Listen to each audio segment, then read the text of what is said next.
Počkej. Dobre. Jak to začneme, že? No poď, ideš. Povedz kedy. Už ideš, už si v tom.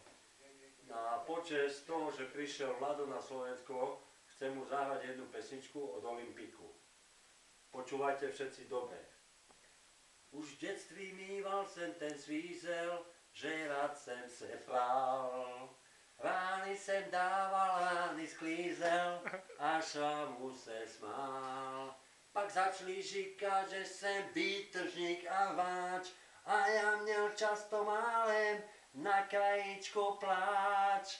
Zdarma však mír jsem nenabízel, pošlo dál.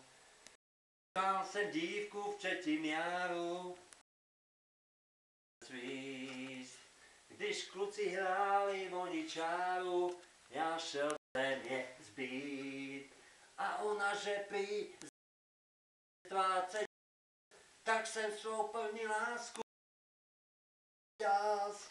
Ty slzy dávno vpila tráva, co jedna prohra znamená. Ty slzy dávno vpila tráva a hleď, i teď je stále stejně zelená. Mně struny na hmatníku náhle byly vším, a co jsem dalších lásek prohrál kvůli ním. Ty slzy dávno vpila tráva, co jedna prohra znamená. Ty slzy dávno vpila tráva a hleď, i teď je stále stejně zelená. Není mi zas lety tam v dáli, že rád jsem se prál. Snad mi ty boule za to stály, trest za to stál.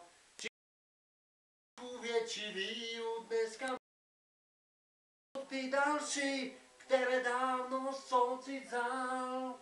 Ty někdy stály, někdy žasly a život šel dál. Život šel dál.